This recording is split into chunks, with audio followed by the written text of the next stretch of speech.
Vous êtes conscient que Dieu est là? Amen. Vous savez que la présence de Dieu n'est pas une affaire de ressenti, c'est une affaire de certitude dans nos cœurs par la foi. Attachez ce corps.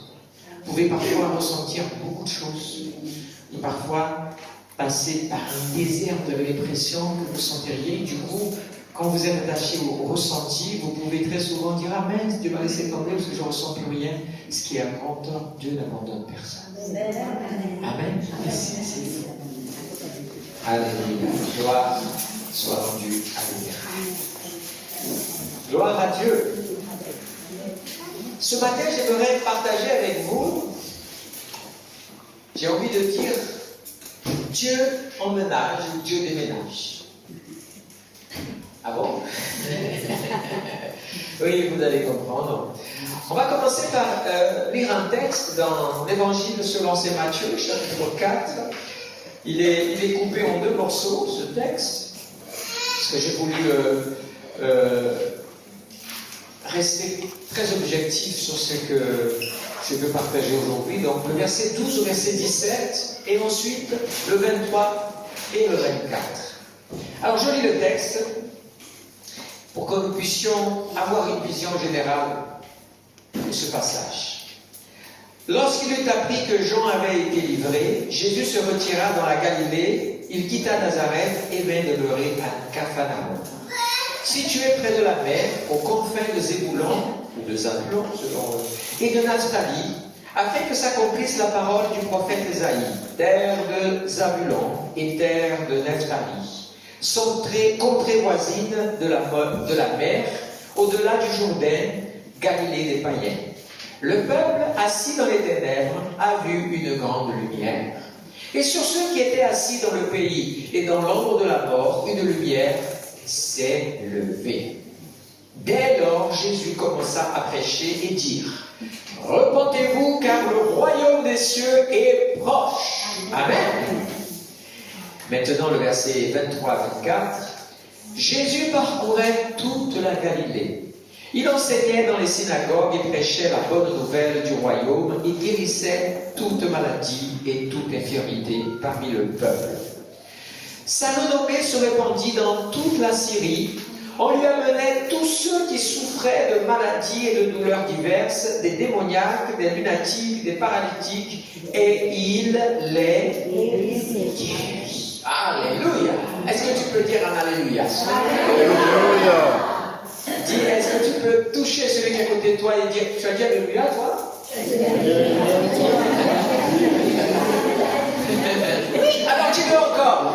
Alléluia. Gloire à Dieu. J'aimerais faire ici, et d'abord, vous allez me permettre un petit côté technique du message. Après, je vous assure que je vous embêterai plus avec ça. Mais j'aimerais simplement montrer comment la Bible, parfois, non, souvent, pourquoi elle serait parfois, elle est tout le temps merveilleuse. Voyez, en lisant ce texte, il y a d'abord cette idée que Jésus change d'adresse. Il est où d'abord? Vous savez que Jésus a grandi à Nazareth. Bon, très bien, il y était. Et puis, jusqu'à l'âge de ses 30 ans, pratiquement, il a habité cette région et il a vécu à Nazareth. Mais là, dans ce texte, quand il y a cette nouvelle qui dit que Jean a été emprisonné par Hérode, donc Jésus va se retirer dans la Galilée. Et il est clair là, il quitta Nazareth et vint demeurer à Capharnaüm. Vous savez où Jésus habitait? Capharnaüm. Il n'avait pas de maison propre. Ne croyez pas qu'il avait, vous savez, comme en Corse, on habite à Ajaccio, on habite à Bastia, mais on a la maison au village. Et le week-end, on va au village, ou alors en vacances, on vient. Non, Jésus n'avait pas de maison à Capharnaüm, mais il a déménagé là-bas.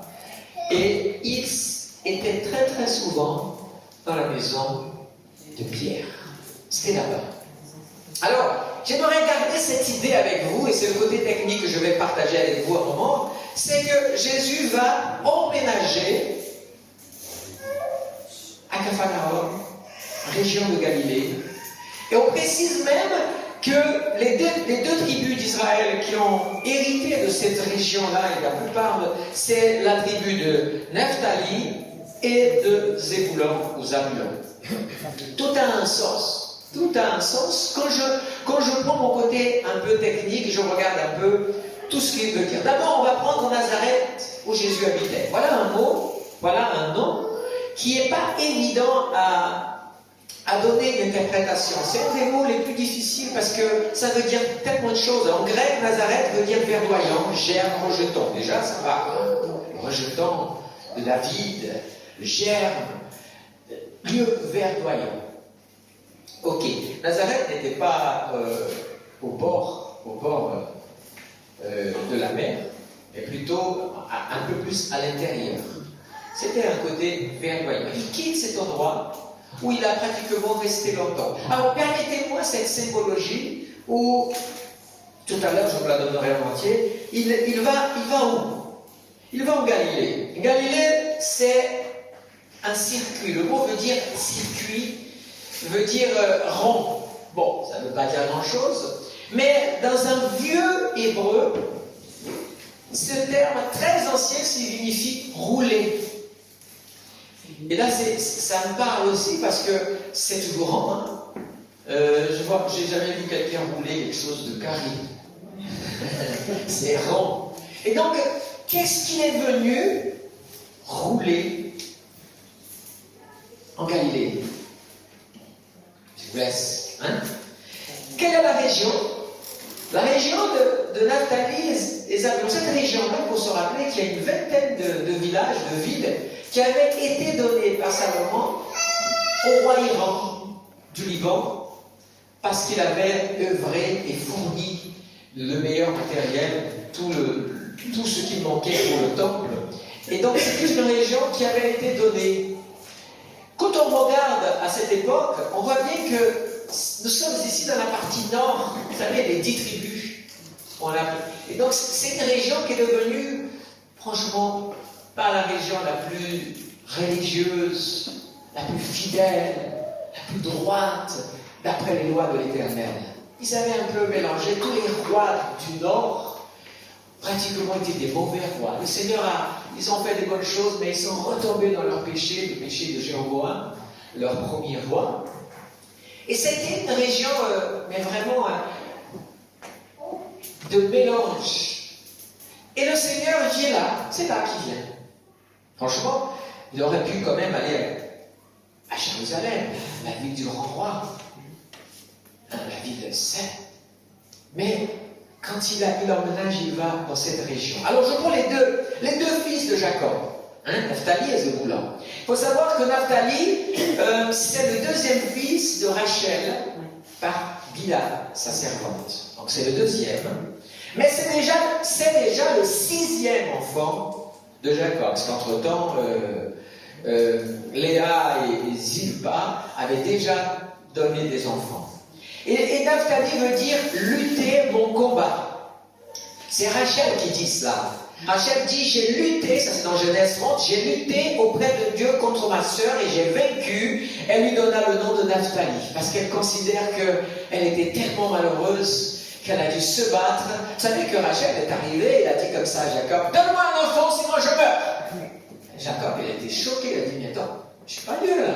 C'est pas moi qui suis coupable si tu es stérile. Et du coup, il a dit, alors prends ma servante. Et elle est allée au combat. Et elle s'est considérée vainqueur. Et Jésus est venu dans cette région aussi pour lutter. Et puis il y a aussi Zébulon. Alors Zébulon, c'est le 10e fils de Jacob. Et étrangement, c'est encore le 6e, mais de Léa cette fois-ci. D'accord? Et Zébulon veut dire habitation, c'est-à-dire venir habiter. Parce que justement, ce que Jésus fait dans le paradis, il vient habiter dans cette région. Et pourquoi ça veut dire cela? Parce que Léa, alors vous savez que Naphtali, c'est de la lignée donc, des enfants de Rachel, et Zébulon de Léa. Donc, qu'est-ce qui s'est passé à ce moment-là? Dieu m'a fait un beau cadeau, a dit Léa. Dieu m'a fait un beau cadeau. Cette fois, mon mari habitera avec moi, car je lui ai enfanté 6 fils. Quoi? Vous savez, au départ, Léa, c'était la mal-aimée. C'était celle que Jacob ne regardait pas trop. Parce que son amour, ses yeux étaient pour Rachel. On vous laisse imaginer pendant un temps comment était la vie de ce couple. Léa représentait pour Jacob celle que on l'avait roulé un peu dans la farine. Lui, Jacob, qui était habitué un peu à être assez rusé, s'est fait avoir par quelqu'un de plus rusé que lui. Et donc, mais il est dit à un moment donné que Dieu s'est souvenu de Léa, quand on lit Genèse 29, 30, dans ce challenge pour donner des enfants à Jacob. Et Dieu s'est souvenu de Léa, et Jacob tout d'un coup l'a regardé en disant, mais attends, j'arrive pas à avoir un enfant avec la bien-aimée, mais j'ai Rachel qui est mon épouse aussi. Et c'est là où le Seigneur va la visiter et va lui donner le premier des filles de Jacob, qui est Ruben. Alors, ok, donc elle considère à ce moment-là, ça fait 6 enfants qu'elle donne, elle dit, ça y est, il va habiter avec moi. C'est une façon de dire, il va rendre notre chambre, la chambre vraiment aimée, officielle, celle où il va prendre plaisir à venir. Pas pour faire un enfant, mais pour m'aimer, parce que je lui ai offert des enfants. Vous voyez, ça c'est le cœur de Léa. Elle considère cela. Et donc, Zabulon veut dire ça, c'est le lieu de l'habitation, c'est le lieu où le Seigneur vient habiter. Ça va, techniquement, tout va bien, on a les étapes. Il nous reste un endroit encore à interpréter ici. Alors, j'ai marqué tout ça pour ne pas vous dire des bêtises. Ça, j'ai ma petite feuille ici. Capharnaüm. Alors, Capharnaüm, c'est là où il va vraiment résider le plus de temps. Il va à droite, il va à gauche, mais il revient à Capharnaüm. Ok? Et à Capharnaüm, c'est pareil. C'est un mot, Caphar. Oubliez Caphar. Mais peut-être pas tant que ça. Vous connaissez l'expression avoir le cafard? Oui, bien sûr. Ok, on regarde quand même ça. Caphar et Naoum. C'est un mot qui est originaire de 2 mots très anciens et qui veut dire, en fait, Caphar, au premier abord, veut dire village et Naoum, donc village de Naoum. Et Naoum, c'est le prophète Naoum, qui est un nom qui veut dire consolation. Et donc, traduction, Naoum veut dire le village de la consolation.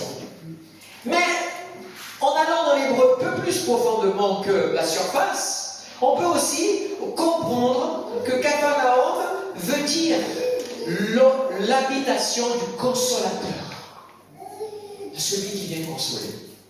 Voilà, j'ai ici ma partie technique. J'ai Naphtali, Galilée, Zébulon, Nazareth et Capharnaüm. Mettons tout ça maintenant dans notre marmite pour voir un peu ce que cela donne. Parce qu'on ne va pas sortir du texte. J'ai fait exprès. Parfois, on peut apporter la parole et aller chercher des textes parallèles pour enrichir ce qu'on veut dire.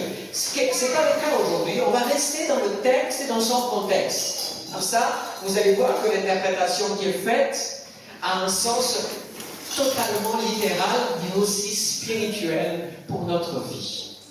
Nazareth, il habite, il a grandi, lieu verdoyant. Le Nazareth est un mot difficile à traduire, comme je l'ai dit, donc c'est un mystère. Parce que ça peut aussi vouloir dire Nazir, c'est-à-dire le Naziré, ce qui était Jésus aussi. Mais vous voyez, ça reste un mot, tous ceux qui étudient, cherchent ce mot Nazareth, donnent des interprétations assez, parce que c'est un mot assez spécial à interpréter dans la Bible. Et quelque part, c'est un peu un mystère aussi. Et Jésus est venu du ciel. Et le ciel est un lieu encore où on peut imaginer beaucoup de choses. Mais c'est vraiment le lieu verdoyant que Dieu a maintenant. Le lieu du repos. Le lieu où nous espérons un jour arriver. Amen. Amen. Jésus a quitté ce lieu qui reste pour nous encore un désir, un lieu, et il est venu. Et la mission de Jésus, elle n'est pas venue autre que vers ceux qui ont vraiment besoin. Alors où est-ce qu'il va débarquer? Il va débarquer dans la région de Galilée et dans la ville de Capharnaüm. Alors vous savez que dans la langue française, c'est une spécialité de la langue française dans l'interprétation du mot Capharnaüm. Ce n'est pas vrai pour les autres langues, mais pour la langue française, Capharnaüm donne cette expression aussi que c'est le bazar. c'est le désordre. C'est un petit peu les choses qui ne sont pas à leur place. Sachez que cette interprétation est typique de la langue française par rapport au mot Capharnaüm. Mais ça nous parle d'une église française. Amen. Donc, dans cette langue, donc, ça nous appartient aussi. Et ça reste aussi cette idée. Jésus est venu habiter. Il a emménagé là où il y avait le bazar. Là où il y avait le désordre. Là où tout n'allait pas bien du tout. Là où il y avait un combat. Et il est venu justement combattre pour les gens qui étaient là. Personne ne voulait venir dans la région se battre pour eux. Encore moins les religieux de Jérusalem. C'est la terre des païens. Vous savez, c'était un endroit stratégique pour passer, pour les commerçants et tout ça. C'était vraiment le souk, si on veut. C'était un peu un mélange de croyances, de religions et de plein de choses. Mais au milieu de tout ça, il y avait un peuple que Dieu voyait. Et qu'il était temps. Il était temps de les visiter. Donc Jésus est venu pour se battre. Mais aussi il est venu pour rouler la pierre qui pesait sur ce peuple. Parce que ça faisait des siècles qui pesait cette pierre qui était là. Vous savez, quand on parle de la pierre, de rouler la pierre, on a deux expressions très très parlantes dans la Bible. Toutes les deux sont attachées à la résurrection de quelqu'un. Il y en a d'abord chez Lazare, où Jésus arrive et il dit quoi? Enlever la pierre. C'est la même chose de faire rouler la pierre. Et puis, quand Jésus lui-même va ressusciter, les femmes qui vont aller le voir le matin très tôt disent, mais qui va rouler la pierre? Et là, c'est intéressant parce que c'est l'ange qui va rouler la pierre. Amen. Mais vous remarquerez que c'est jamais celui qui est à l'intérieur qui peut rouler la pierre. Il est mort. Il est censé être mort. Ce qui n'était pas très valable pour Jésus, mais malgré tout, c'est l'ange qui a roulé la pierre. Et pour Lazare, c'est ceux qui étaient vivants qui ont roulé la pierre. Et c'est pareil. Dans notre mort spirituelle, dans notre souffrance spirituelle, dans notre esclavage parfois, nous avons besoin que quelqu'un vienne nous délivrer, briser le lien. Vous savez, tant que l'homme essaye de croire et se mentir à soi-même, en disant non, mais moi, je fais ça, mais j'arrête quand je veux, non, mais je sais, je vais arrêter un jour. Je vois des gens qui disent, je vais arrêter un jour, et puis 10 ans plus tard, ils sont toujours avec lui, je vais arrêter un jour. Non, l'homme a besoin d'une chose importante. Pour que la pierre soit roulée, pour que les chaînes de la vie, pour que le Seigneur intervienne dans ta vie, et bien sûr, lis le texte. Dans ce texte que nous avons lu tout à l'heure, on arrive à ce verset où le verset 17, dès lors Jésus commença à prêcher et à dire « Repentez-vous ». La seule chose, Jésus n'a pas de souci à venir à la rencontre des pécheurs, quel que soit leur péché, quelle que soit la condamnation qui est sur eux, quel que soit leur passé, quel que soit leur fait ou méfait. Dieu n'a pas de problème à venir chez toi. Il veut emménager chez toi. Mais quand il rentre, la seule chose qu'il te demande, c'est repens-toi. Tu veux une vie nouvelle? Tu veux changer de vie? Ou tu veux rester dans la même vie que tu vis? Car Capharnaüm n'a plus été la même. Ce lieu où Jésus est venu habiter. Parce que c'est le désir. Le Seigneur n'est pas descendu du ciel pour passer des vacances sur la terre. Loin il faut, hein, on a vu ce qui s'est passé. Le Seigneur n'est pas venu pour voir ce qui se passait comme ça lui est arrivé dans le passé. Là, on est descendu pour habiter un temps avec les hommes. C'est intéressant parce que cette question d'habitation, le Seigneur a dit, c'est comme si, vous voyez, le Seigneur emménage sur la terre. Ensuite, il passe un temps, il habite parmi les hommes.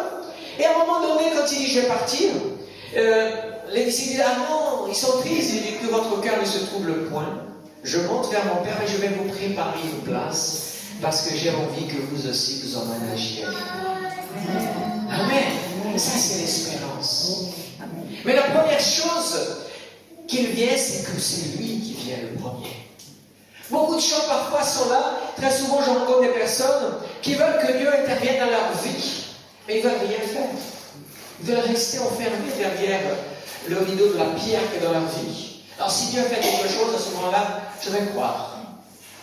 Je connais des gens que Dieu a fait grâce, Dieu a fait des choses dans leur vie. Ce n'est pas pour autant qu'ils ont abandonné leur péché. Ce n'est pas pour autant qu'ils ont changé de vie. Ils sont restés dans leur mentalité, ils sont restés dans leur vie, et ils ont même créé dans leur idée plein d'interprétations, d'idées erronées. Non, le message de Jésus.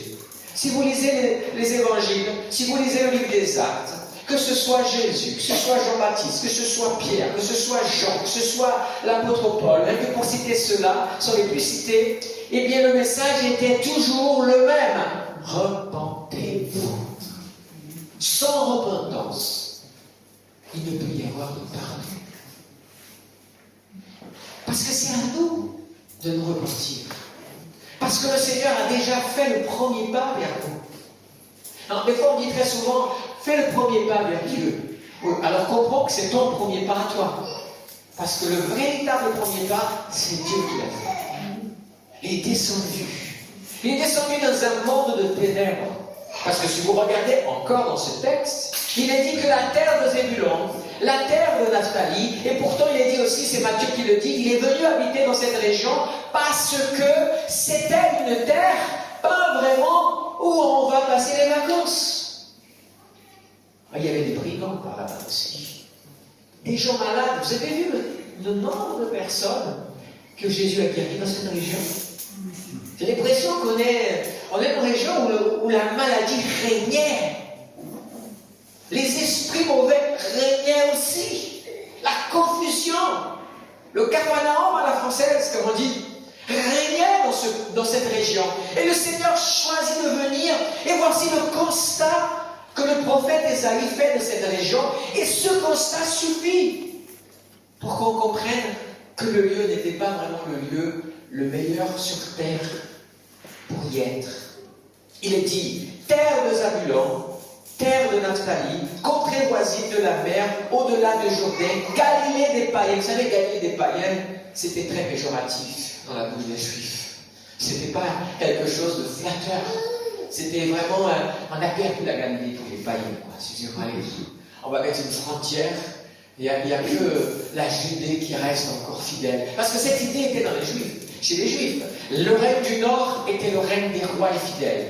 Et au point qu'ils ont même été, bien avant, ils ont été envoyés en captivité, ils ont pratiquement disparu de la circulation pendant longtemps. Et le royaume de Juda était le royaume fidèle, parce que c'était la descendance de David. Parce que, et cette fierté est venue dans le cœur un petit peu des Juifs, mais ils ont oublié qu'eux aussi ils ont péché, eux aussi ont été envoyés en déportation. Ils ont failli aussi disparaître.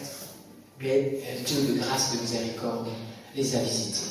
Mais cette idée, ils ont quand même été rétablis, le temple a été reconstruit. Donc il y avait cette idée, la Galilée des païens. Mais c'est vers cette Galilée qui est venue. Et voilà le constat, le peuple assis dans les ténèbres. Voilà le constat spirituel de cette région. Un peuple assis dans les ténèbres. Mais ce peuple, il y a une nouvelle. Il a vu une grande lumière. Peu importe les ténèbres dans lesquelles tu te trouves assis, laisse la lumière de Dieu apparaître pour toi. Et j'ai envie de dire que ce matin, la lumière de Dieu veut briller et éclairer les ténèbres de ta vie. On a parlé de peur, on a parlé de phobie. Ce sont des ténèbres qui mettent les gens dans des souffrances et parfois même les emprisonnent. Laisse la lumière de Dieu éclairer ce côté obscur et enlever cela. C'est la première espérance. Deuxième constat. Ceux qui étaient assis dans le pays. On regarde bien devant ici. Un pays où les gens sont assis, c'est un pays qui n'avance pas. Le pays où les gens sont assis à discuter, tergiverser, analyser, c'est un pays qui n'avance plus. Le pays qui avance, c'est le pays où les gens se lèvent. se lève le matin pour aller au travail. Alors quelqu'un dira, mais quand tu as du travail, effectivement. Mais ce pays, écoutez bien, le pays qui était assis, c'est-à-dire que le peuple était fatigué aussi. C'est bon, je ne peux plus rester debout. Je ne peux plus me lever. Ah mais moi, combien de gens aujourd'hui sont prostrés chez eux? Ah, j'ai plus le courage. Combien ont même perdu leur travail parce qu'ils ont vécu malheureusement une dépression, un découragement et tellement de choses. Ils n'ont plus le courage de se lever, ils n'ont plus le courage d'aller chercher même une vie nouvelle. Ils sont prostrés. Donc c'est un peuple qui était malheureux. Mais pour ce peuple, alors en plus, il dit ceci. Et dans l'ombre de la mort, troisième constat. C'est un peuple qui était à la merci. En fait, il y a des gens, à un moment donné, et c'est triste, et je dis cela avec tout le fardeau que ça comporte pour les gens qui arrivent à cet extrême-là. Combien de personnes qui ont vécu des années de ténèbres et qui se sont prostrés, ont baissé les bras, et malheureusement, quand tu baisses les bras, tu es en danger de rentrer dans l'ombre de la mort et cet esprit de la mort commence à venir dans tes pensées. Et combien de fois tu penses, cette vie ne vaut pas la peine d'être vécue. J'ai plus envie de vivre. Il me faut mourir. Et certains vivent avec ces pensées dans leur cœur. Et certains, malheureusement, même franchissent le pas. Combien ont franchi le pas? Et malheureusement, j'ai envie de dire, sont allés au bout. L'ombre de la mort. Quand les ténèbres sont là, vient le découragement, parce que la lumière n'est pas là. Regardez, si notre monde ne voyait plus la lumière du soleil, que serait-il? Bientôt, les plantes mourraient, mais même nous aussi. Un monde qui vit simplement sans la lumière du soleil ne peut pas vivre. Ne peut pas vivre. Et vient à ce moment-là l'ombre de la mort pour achever. Mais la bonne nouvelle, c'est pour ceux qui sont aussi dans l'ombre de la mort, il est dit, une lumière s'est levée. Alléluia. Une lumière s'est levée. Béni soit le nom de l'Éternel. Combien pour ceux qui sont dans cette salle aujourd'hui, la lumière s'est déjà levée pour ta vie. Glorifiez le Seigneur. Pour ceux qui sont encore à se dire, mais moi j'aimerais que la lumière se lève pour ma vie. Ce que j'ai envie de dire aujourd'hui, c'est que aujourd'hui la lumière peut se lever pour toi. Tu n'es pas venu ici pour rien. Si tu es là, c'est que Dieu veut resplendir sur toi. Il y a plein de psaumes qui disent, Seigneur, fais briller ta face sur moi. C'est-à-dire, fais briller ta lumière sur moi. C'est ce que nous avons besoin. Le Seigneur, il est venu apporter la lumière. Jésus est la lumière du monde. Il a dit, je suis la lumière du monde. Là, celui qui lui laisse la place, il rentre et il éclaire les ténèbres. Il enlève tout ce qui ne va pas et il change ta vie. Et repens-toi. C'est tellement bon. C'est le message. Jésus dit, repentez-vous, car le royaume des cieux est proche. Alléluia. Jésus a même dit une fois, le royaume de Dieu est parmi vous. Parce qu'il est venu à mener la réalité du royaume de Dieu. Le chrétien ne doit pas vivre une vie de chrétien. Je vais vous dire une chose qui peut paraître un peu choquante si vous ne comprenez pas toute l'idée de cela. Le chrétien ne peut pas vivre sur terre en disant, en faisant un constat négatif de la vie sur terre, en disant, vous savez, c'est terre, j'attends qu'une chose, c'est de vivre au ciel. Quand tu penses comme ça, que tu vis sur terre en pensant habiter au ciel, tu sais ce qui se passe. Tu arrêtes d'amener le royaume de Dieu sur terre. Le ciel, c'est la... J'ai envie de dire cette expression que j'aime bien, c'est la cerise sur le gâteau pour les fidèles. Mais toi, vis le royaume de Dieu dans ta vie, parce que les ténèbres, il y en a beaucoup sur terre. Et le le Seigneur Jésus est déjà descendu. Il est remonté, il a accompli sa mission. Mais dans sa mission, il savait que nous ne pourrions pas. Alors vous savez ce que le Seigneur a fait? Permettez-moi cette image qui me vient comme ça à l'esprit. Jésus est venu. Alors il y a beaucoup de professions qu'on peut donner à Jésus. Charpentier, menuisier, adieu, jardinier. Permettez-moi de dire que le Seigneur est venu aussi comme électricien. Il est arrivé dans un monde où régnaient les ténèbres et il a dit, ça y est, j'amène la lumière. Je vais installer maintenant. Je vais installer. Le Seigneur, vous savez ce qu'il a fait? Permettez-moi cette allégorie. Le Seigneur, qu'est-ce qu'il a fait? Il est venu, il a commencé à installer les poteaux. Vous savez, c'est pas le texte d'aujourd'hui, je ne vais pas en parler, mais il a commencé à voir des disciples, il a dit, tiens, viens, suis-moi, suis-moi. C'était les poteaux qu'il était commencé en train d'installer. Et il a commencé à tirer les câbles d'un à un autre. Et il a installé comme un électricien installe. Vous savez, comme l'électricien, il n'installe pas avec l'électricité. Sinon, il se fait électrocuter. On est d'accord? Il installe tout.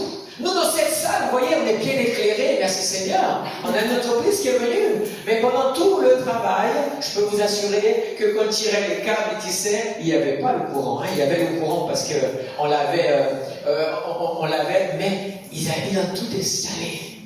Et puis, ensuite, il y a eu quelque chose de fabuleux. C'est quand il a fini son installation. Vous savez, la plus belle des installations, le plus beau des poteaux pour nous, il s'est réservé pour lui parce qu'on n'aurait pas pu résister à ce combat de ténèbres-là. Il est allé à Jérusalem. Il est monté sur le mont Golgotha. Il est monté sur le poteau à ta place, à ma place. Et là-bas, les ténèbres sont apparues. Les ténèbres ont commencé à tout faire. Mais le Seigneur est en train d'établir le lien maintenant entre le ciel et la terre. Il a dit maintenant que j'ai installé sur terre assez de poteaux électriques, assez d'éléments nécessaires pour amener la lumière au monde. Et bien le Seigneur est monté et il a dit tous ceux qui me regarderont, j'attirerai au Seigneur, j'attirerai au Père. Et il s'est installé. Et à ce moment-là, qu'est-ce qui s'est passé? Il y a eu des ténèbres quand il a dit tout est accompli. Le diable, la terre a tremblé, le diable a commencé à trembler sur les bases parce qu'il savait qu'à ce moment-là, les ténèbres ne pouvaient plus régner sur la terre. Mais la lumière du Seigneur, il avait établi cela à tous ceux qui veulent se repentir de leurs ténèbres. Le Seigneur n'est pas à juger quelle est l'épaisseur de tes ténèbres. Le Seigneur, lui, c'est sa lumière qu'il veut faire briller dans tes ténèbres. Mais les disciples, ils ont dit à Jésus quelques jours auparavant, il a dit, mais Seigneur, c'est bon ce que tu nous fais là. C'est magnifique, c'est extraordinaire. Seigneur, c'est pas possible. Mais nous, on peut pas. On pourra pas. Tant que tu es là, on est tranquille. Mais on a vu les démons que tu as chassés. Il y a eu des démons qu'on n'a pas pu chasser par nous-mêmes. On a vu des miracles. Et nous, vous savez, les disciples, ils étaient encore partis. Le combat entre la chair et l'esprit était là encore en eux. Et ils étaient là. Et jusqu'au bout, ça a été difficile. Jusqu'au bout, les disciples, il y en a qui ont abandonné, il y en a qui ont renié. C'était le combat. Et les disciples avaient fait ce constat, on ne pourra pas tout seul. Ah, j'ai dit, écoutez, ne vous en faites pas. Je vais monter. J'ai fait le travail qui était nécessaire pour que ce monde retrouve la lumière. Mais je vous assure que le compteur va descendre. Amen. Celui qui tient la lumière. Vous savez que c'est merveilleux. Genèse 1, au commencement, Dieu créa les cieux et la terre. Et la terre était que ténèbres. Mais l'Esprit de Dieu était là. Et parce que l'Esprit de Dieu était là, Dieu a dit que la lumière soit. Et qu'est-ce que la lumière? Ça veut dire tout d'un coup, waouh, ça s'est éclairé. Et vous savez très bien que ce n'était pas le soleil à ce moment-là. Pas ce soleil que nous voyons dans notre système. Non, mais l'Esprit était là. Alléluia. Alors Jésus savait, il n'y a rien de nouveau sous le ciel, dira Salomon, parce que Dieu a créé toutes choses. Et le Seigneur est venu, et à ce moment-là, c'est ça qui est merveilleux. Il est monté. Et les disciples, mais il a dit, j'enverrai, vous allez voir, je vais envoyer un consolateur. Vous allez voir que quand il descendra, vous allez voir, vous allez dire, waouh, ça va être puissant. La décharge de lumière qui va mener pour vos vies va être quelque chose de tellement merveilleux que ça va changer radicalement votre vie. Alors il est parti, mais les disciples sont restés cachés. Il dit, écoute, où est-ce qu'on va? Il dit, vous allez, vous savez quoi? Vous allez à Jérusalem. Parce que maintenant, on va faire trembler tout ça. Et quand ils étaient, et 10 jours plus tard, vous connaissez l'histoire, Actes chapitre 2. Du ciel est venu un vent véhément et impétueux. Et des langues de feu. Amen. Amen. Jusqu'à présent, le feu, pendant le début, vous savez, l'homme s'est éclairé avec le feu. L'homme n'avait pas d'électricité, l'homme n'avait pas d'autre lumière. Donc il s'éclairait, il se chauffait avec le feu. Et le feu, ce symbole merveilleux, il est descendu. Et vous avez remarqué, qu'est-ce qui s'est passé? Il n'y a pas eu une grande boule de feu qui a envahi toute la salle et qui a chauffé. Non, non. Il y a eu des langues de feu, qui est venue sur la tête de chacun qui était là. Chaque poteau a reçu l'électricité dont il avait besoin. Amen. Ah, c'est un courant, je ne sais pas expliquer, mais c'est un courant qui est permanent en nous. Jésus a dit à la femme samaritaine que celui qui vient à moi, eh bien, il veut boire de l'eau. Eh bien, moi, je donne de l'eau. Mais laissez-moi te dire que moi, ce que je désire, c'est faire de toi une source de l'eau. Et c'est pareil, il est la lumière du monde. Et il a dit à ses disciples, vous êtes la lumière du monde aussi. Et quand le feu est descendu, et qu'est venu sur chacun, le garçon là-bas, qui avait remis Jésus et qui avait fui, eh bien, lui s'est levé, il a dit, alors là, maintenant, avec la lumière que j'ai, avec le feu que j'ai reçu, je vais amener le feu au monde. Amen. Alléluia. L'Église du Seigneur a cette responsabilité, pas de rester enfermé entre les 4 murs, pas se faire du bien. Oui, c'est bien d'étudier la parole, c'est bien d'adorer, c'est bien de louer le Seigneur, mais notre mission, ça c'est notre vie, notre nature d'être des adorateurs. Mais notre mission, c'est d'amener la lumière à Galilée, à Zébulon, à Naphtali, à Nazareth, où vous voulez, dans tous les degrés de ce pays, de cette nation, parce que nous sommes la lumière du monde. Alléluia. Tu veux être la lumière du monde. Alors il est temps, ce qui bloque jusqu'à présent, ce que Satan a fait dans ta vie pour te tenir prisonnier, ton péché d'être la lumière du monde, eh bien moi, ce matin, j'aimerais prier pour que tu prennes la vie. Ta vie avec la lumière de Dieu. Repens-toi. Si tu vis dans le péché, si tu commets des péchés, repens-toi. C'est tout ce que Dieu demande. Sois sincère dans ta repentance. Tu n'as pas la force de changer de vie, eh bien, invite cette lumière de Dieu à changer ça dans ta vie. Mais ne sois plus le même. Laisse la lumière. Et aux chrétiens qui vivent encore prisonniers et qui ne se lâchent pas encore pour servir le Seigneur, qui ne sont pas encore libérés complètement pour servir le Seigneur, je t'invite aujourd'hui à te lever aussi et à briser au nom de Jésus, à demander que le Saint-Esprit brûle maintenant tous les liens de ta vie, de manière que tu ne sois plus prisonnier et que ta lumière ne soit plus sous le boisseau, mais que ta lumière resplendisse aux yeux de tous ceux qui te regarderont. Amen. Alléluia. Le Seigneur a emménagé pour changer la destinée de cette région.